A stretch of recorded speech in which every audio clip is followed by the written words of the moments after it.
Hi, I'm Marissa Hunt. I am Manna's co-executive director of finance and outreach. I've been in this role since, December of 2024, but I've been at Manna since 2019 and have worked in a bunch of different capacities through the organization. Manna was founded in 1985, and it was a volunteer-run organization for about almost 2 decades. Sadly, in 1985, someone passed away of starvation in the La Plata County horse stalls, and they had written on the walls, "Nobody cares." And that was a really big moment for this community to understand that more food service access was needed in Durango. This land that we're on was donated to us by the city. We have a very affordable lease of $1 a year to be on this parcel of land. We have been operating here and growing for the past 25 years about. We have really tried to expand our programming to provide more services under one roof. So, daily meals has always been a cornerstone of Manna, and we still provide daily meals through our takeout window. But beyond that, we have looked at the broader range of need that is generally associated with food insecurity. So when there is food insecurity present, there's probably also challenges with housing or economic stability within a household. So Manna is really comprehensive, and we're really unique in that we are trying to address multiple social determinants of health in one place. So we have our daily meals, we have a food market, which generally reaches a different population of people who might have the option to store and cook their own food, and maybe the hot daily meals aren't the right fit for them. Under the same roof is our resource center, where people can access case management, both from Manna and partner organizations like Axis or SASO or Planned Parenthood or La Plata County Public Health. We also have job readiness trainings here on campus, so a 5-week culinary school for people to learn job skills. Our garden outside grows fresh food that is all distributed back to the community at no cost. And we have a lot of really comprehensive housing programs here at Manna, so we're really trying to look at these larger societal issues from a more holistic lens and offer more resources in one place.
My name is Chris Andrews. I am the co-executive director of programs and operations. So I'm in charge of program development, program supervision, everything with the grounds and the buildings. I directly supervise the garden, the culinary program, the wages program, and the CMP program. How do you feel that your lived experience and going through it has not only helped you in the position that you're in, but also help others, I guess, kind of relate to you? I think it helps a lot. I was unhoused in this community, so it was kind of a weird transition. Knowing a lot of the participants, people come up here kind of knew me from my past, and just making sure, I set clear boundaries. But also I did some training and became a certified Colorado Peer and Family Specialist, which was a certification through COPA, the Colorado Providers Association. And that really helped me to navigate ethics with working as a peer, and then, how to utilize my past experience in a meaningful way and not being, just sharing war stories. Oh yeah, I know exactly what that's like and this is what happened in my life, but actually how to draw from that experience. I think the biggest part of that has been my recovery. So I'm active in the recovery community here through multiple avenues. I worked for Young People in Recovery as a program coordinator and chapter lead for Durango for 3 years. So I worked a lot with people coming out of addiction in recovery from substance use disorder, mental health disorders, different family traumas, whatever that was. And I see it as being extremely beneficial in my work here. I know that I'm able to say, hey, I know what that looks like. I've been through it. This is the path that I took. And it helps build that trust. I did really, really well with case management as a result of that. What is the one thing that you want the community to know about Manna? I think for me, in a lot of the conversations I have with people, the dynamic of that conversation automatically goes to, okay, well, what are you seeing with homelessness? And what's going on with homelessness? And a lot of people see Manna as this organization that supports the homeless community or the unhoused community, which we do. But our services are available to anybody. And a good example of that is like our Thanksgiving meals. We served around 1,000 Thanksgiving meals. And I think it was like between 60 and 70% of those were meals that were delivered to households. So people that may not have had the ability, they're housed, but they may not have the ability to have a meal for their family for Thanksgiving. Just knowing that, our services are available to anybody in need, and it's extremely low barrier. Most of our programs don't ask for any, income verification. The Resource Center doesn't ask for an ID. It's whatever name you give us. So we try to keep it as low barrier as possible to make sure that our services are available to everybody that needs it. So to start, tell me a bit about your role here at Manna and how long you've been here. I've been here about 2 years now. I'm the Community Kitchen and Facilities Manager. I started off as just a market worker. 2 years ago, we opened up the Manna Market here. It is a free choice market. Nothing costs anything. It is all free. So I had just slowly started to work my way up the ladder. I don't know if I want to make it to executive director. That's a little bit too much, I think. So I do like it where I am now. How do you guys currently get your resources? A lot of stuff is donated. When I first started working here, I'd always heard that Durango was a very giving town, city, place. And seeing it now, it blows my mind.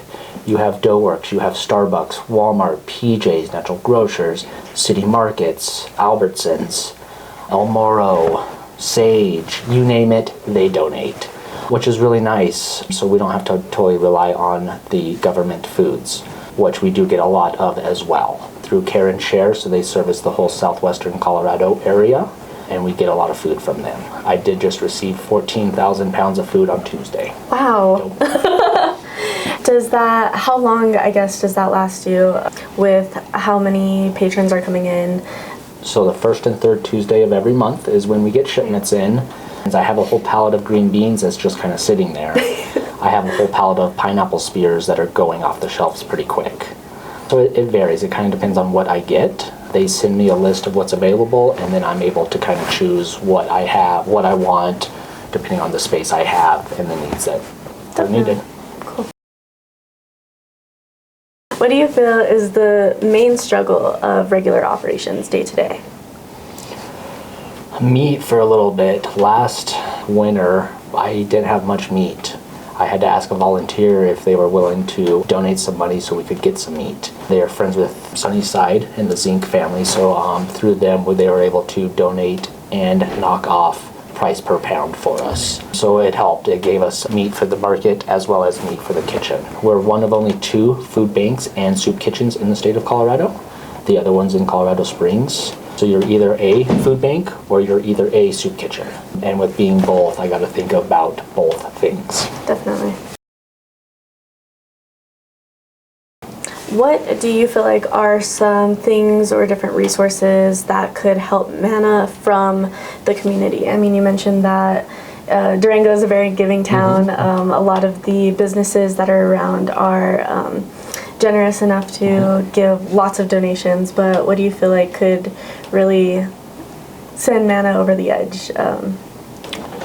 I think just maybe more marketing in general. I still hear about locals that don't necessarily know what Manna does, or they think we just give stuff away without actually doing any work to rehabilitate anybody. Yes, we do help with rent. Yes, we do help with all these other SNAP programs and stuff, but we also need you to do a little bit of work as well to show that you're trying to better and progress in life instead of just trying to stay in one level and you're content with life. But like monetary, you always need money to make things work. But then also volunteers, I can't do this all on my own. I do have a team of three people in the kitchen, but then we also have about 400 to 500 active volunteers every month. I have a different kitchen team in the kitchen every day. Some of them are church groups, some of them are high noon Rotary groups, so just different groups throughout the community that come in and help. So, just always more manpower, and maybe even some younger manpower. Definitely. But then again, the younger manpower, we have to work now, and we don't have a lot of free time, so it is hard, it's a balance. Yeah. It's a fine line.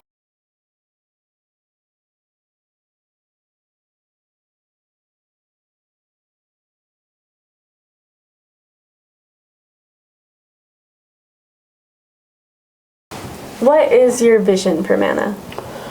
I think the vision is to kind of keep going what we're doing. We don't have a lot of extra space to grow or to do other things. We're kind of at capacity. So I think we just need to kind of keep doing what we're doing now and just kind of fine tune it to get it better. Because there's also the Durango Food Bank over in Bodo that kind of does the same stuff as well. They just give you a box and you get what you get, whereas here it's kind of a free choice market. So you can go in, you can choose what you want and leave. And if you don't want something, you don't have to take it. Definitely. Which is very nice. Definitely. Well, I mean, your work is not going unnoticed. Manna is huge, and you're a big part of it, from what I'm hearing. You're a big part of it. We are all a big part of it, right? Yeah. It's not just me, it's a team.